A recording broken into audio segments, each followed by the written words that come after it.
There are no ordinary moments in life. Now this is a powerful quote to live by.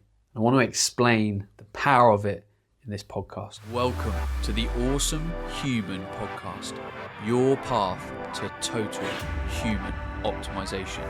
Ready to unleash your 100%? Let's go. Hello and welcome back to the Awesome Human Podcast with me, Ben Coomber. In some recent podcasts, I've gone a bit deeper on topics like meditation, creating space, finding your truth, being an absolutely awesome human and what that kind of means. And I want to draw into view this quote that literally stays with me every day. And it's a quote that I got from the book. It's called The Way of the Peaceful Warrior by, I think the author is Dan Millman. So this quote, "There are no ordinary moments," is something that really kind of hit me, because when you sit back and you slow down and you look at life and you have awareness about life, you have awareness about yourself, you have awareness of what's happening in your home, you have awareness of the people that you love and around you and how they're feeling and their emotions and their behavior. You have awareness of what's really happening at work and in your environment. You maybe have awareness about what's happening in the world and kind of politics and just the flow of big kind of happenings.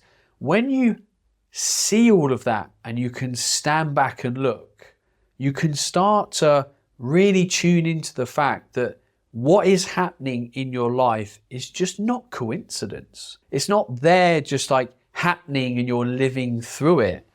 You are navigating your way through these moments, hopefully consciously with awareness, to see where you need to be and where you need to go.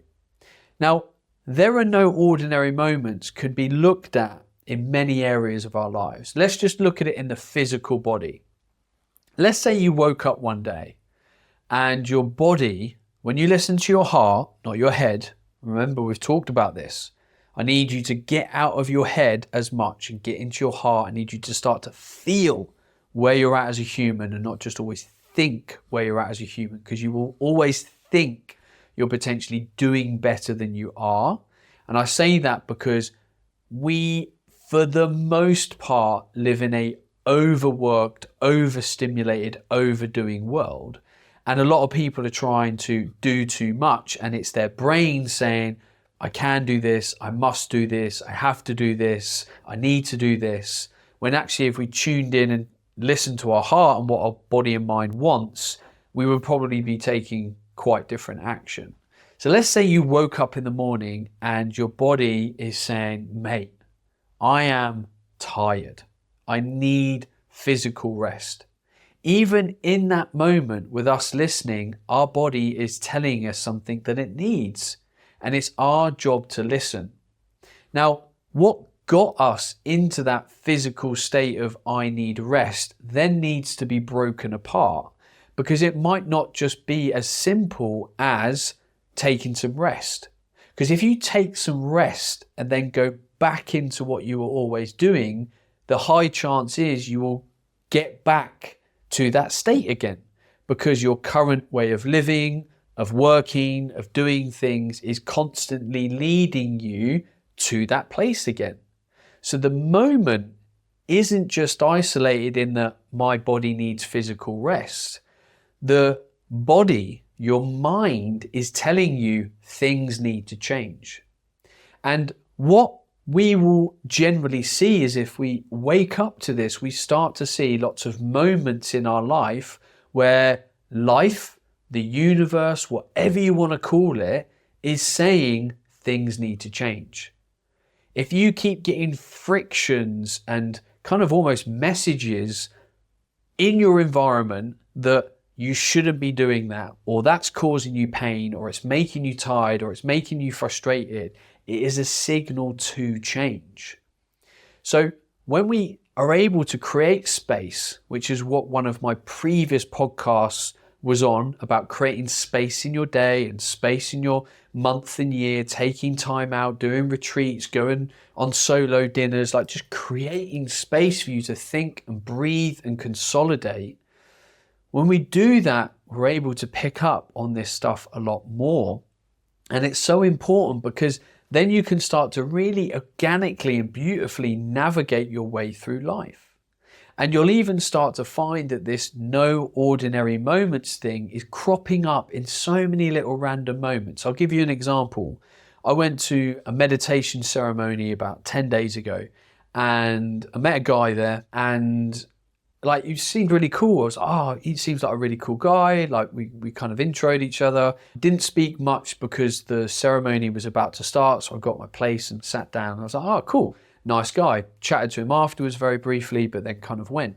And then literally yesterday, bumped into him again. We're in the same fitness class in a new gym that we've both joined. And I was like, this isn't an ordinary moment. Like, this is a thing. So I was like, hey, I just started chatting straight away. I was like, look, the universe is bringing us together. So we had a chat, and straight afterwards, I was like, dude, we should go for a walk sometime. And it turned out that his office was like just around the corner from my co-working space. I was like, mate, give me your phone number. We'll go for a walk. And like, there was something there. And again, what I'm trying to highlight is just even that. It's not an ordinary moment. So where in your life are people cropping up repeatedly? Where are situations happening repeatedly that's trying to show you something?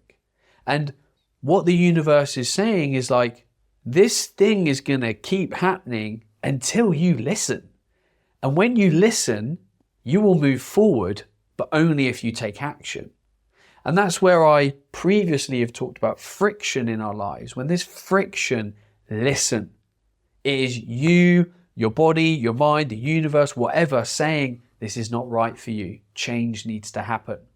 And this is where a big part of unhappiness can stem from, in the we're doing a lot of the things that just aren't aligned with who we are and what we're about anymore.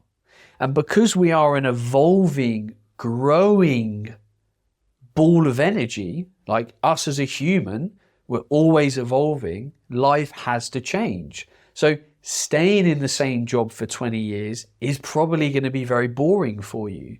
Staying doing the same sport might be very boring for you. We have to evolve, we have to move. So what I'm trying to kind of get at from a different angle here, and I'm trying to really make you tune into it on a micro level, because you'll start to see that there's all these just different little messages in your world that's trying to tell you something. And when you tune into it and you start to flow through it and with it, it's fascinating, it's beautiful, and it's like life evolves so much quicker in a purer and a free-flowing way when you tune into it. So there was something that happened yesterday, I can't remember, and I was like, that's quite interesting. And then I sat down to read a chapter of my book, and then I read this phrase that related directly to a situation that had happened earlier on that day, and I was like, wow. And I just sat there and I smiled and I went, no ordinary moments. And I buy into this so much because I've kind of practiced it a lot. And this all started with the book that I read called The Surrender Experiment, that basically said, look, the universe is a beautiful, complicated, big ball of mass and energy that you're never really going to understand, but you've got to surrender to its beauty and its power. And I was like, fine, I'll do that. So I started to really sit back, spend more time meditating, becoming more aware, watching my environment, tuning into who I am and what I was about, what my body was telling me. And then as I navigated my way through the macro of my life and what I wasn't happy with and where I needed to go, I started to really go down into the micro of like daily moments. And because I'm moving through my life now a lot slower, I'm being a lot more intentional, I'm not packing as much into my life, I'm starting to really just breathe and flow through my day and be as present as humanly possible, I'm able to see all of these little things and how they're working for me to say, no, Ben, don't do that. Yes, Ben, speak to that person. Yes, Ben, do that thing. No, Ben. And it's beautiful. So all I want you to do is just think about this. And the issue is, if you are moving too quickly through your life, it will be very hard to tune into this, because your life is currently set at a pace where it's going to be hard to sit back and be like, let me notice, let me be. So if your life is rushed, if your life is overwhelming, if you're running through your life like a to-do list, I guarantee you it is going to be hard to do this, because you're just narrow your field of vision. You've got the blinkers on because you're so focused at going forward. And sometimes that can be a good thing in life. It can mean that you're chasing something at pace. I get it. But the problem is we're constantly walking around with a ladder, right? And this ladder is against a wall that is our goal. And if we're putting the ladder up against the wrong wall and we spend time climbing it, get to the top, peek over the wall and like, that's not what I thought would happen. So by slowing down, we're able to pick up this ladder and be like, I'm going to go over here. Cool. That's where I'm going. That's what I need to do. That's what I need to change. And that's what I'm trying to bring your awareness into. And that's why I think there's so much power in slowing down. I didn't think I would ever enjoy slowing down, because there's a huge amount of satisfaction in a way, because you're just doing more. But there was so much in my life that I was doing, and we could class it as more, but it wasn't leading to an outcome. So I might as well have got rid of that stuff, been more intentional, slowed down, looked after my health, and enjoyed almost like the beauty of the serendipity. And you'll notice it if you slow down and tune into this. You start to take huge amounts of pleasure from noticing what this is. And I'm going to finish this podcast today. And it's interesting because I had the idea for this podcast yesterday, and then I picked up my book this morning that I'm reading a chapter of every morning, and I was like, this relates exactly to what I was going to talk about on the podcast this week. So I'm going to read these two very short chapters from a book, The Creative Act, A Way of Being by Rubin, an amazing thinker. And I'm rereading this book again because I just had this feeling that I was ready to read this book in a deeper way. And Rubin's an incredibly deep thinker. And as a result of the journey that I've been on mentally, emotionally over the last sort of 2 years, I thought, I think I'm going to get a lot out of this book. So I'm going to approach what I'm trying to tell you today from another, I'll say another great thinker. I will not describe myself as a great thinker. I will share this from a different perspective of a great thinker. I'm a very average thinker. So this chapter is called Look for Clues on page 37. Material for our work surrounds us at every turn. It's woven into conversation, nature, chance encounters, and existing works of art. When looking for a solution to a creative problem, pay close attention to what's happening around you. Look for clues pointing to new methods or ways to further develop current ideas. A writer may be in a coffee shop, working on a scene and unsure what a character is going to say next. A phrase might be overheard in the chatter from another table that provides a direct answer, or at least a glimpse of a possible direction. We receive these types of messages all the time if we remain open to them. We might read a book and find a quote leaping off the page, or watch a movie and notice a line that moves us to pause and rewind. Sometimes it's the exact answer we've been looking for, or it could be an echo of an idea that keeps repeating in other places, begging for more attention or affirmation that the path we're on is right. These transmissions are subtle. They are ever present, but they are easy to miss. If we aren't looking for clues, they'll pass by without us ever knowing. Notice connections and consider where they lead. When something out of the ordinary happens, ask yourself, why? What is the message? What could be the greater meaning? This process isn't a science. We cannot control clues or will them to be revealed. Sometimes it helps to have a strong intention to find a specific answer or to confirm a particular path. Other times, letting go of that intention altogether can help you find your way. An integral part of the artist's work is deciphering these signals. The more open you are, the more clues you will find and the less effort you'll need to exert. You may be able to think less and begin to rely on answers arising within you. You might imagine that the outside world is a conveyor belt with a stream of small packages on it, always going by. The first step is to notice the conveyor belt is there. And then, anytime you want, you can pick up one of those packages, unwrap it, and see what's inside. A helpful exercise might be opening a book at random and reading the first line of a page that you find.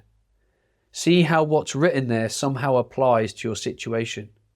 Any relevance it bears might be by chance, but you might allow for the possibility that that chance is not all that's at play.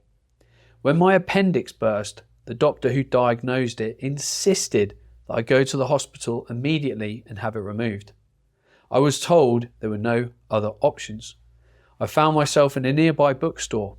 Standing out on a table in front was a new book by Dr. Andrew Weil. I picked it up and let it fall open on a page.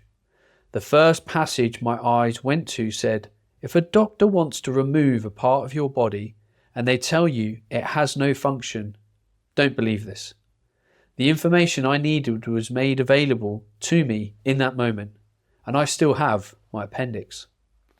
When clues present themselves, it can sometimes feel like the delicate mechanism of a clock at work, as if the universe is nudging you with little reminders that it's on your side and wants to provide everything you need to complete your mission. Look for what you notice, but no one else sees. Now, before I read the next chapter of this book, which is called Practice on page 43, Rubin talks about the artist, the creator a lot.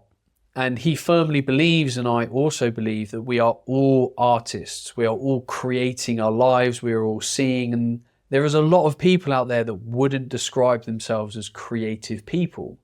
But I believe that our creativeness is often kind of beaten out of us. The way that we're taught at school, the way society tells us to act, the way our parents told us to act, the way our family, friends, whatever, bullied us, it makes us go within ourselves, which limits our creativity. But I guarantee you that when any human blossoms and grows in confidence and finds more of their truth, they become a more creative person. So please, if you are someone that says, I am not creative, I would like you to challenge that. Because I believe that you are, and when you start to grow as a person and you start to blossom, just like a beautiful flower, you will find that there is more creativity in you than you ever knew possible. So let me read this next chapter. In the wild, animals must narrow their field of vision to survive. A tight focus prevents distraction from critical needs: food, shelter, predators, procreation. For the artist, this reflexive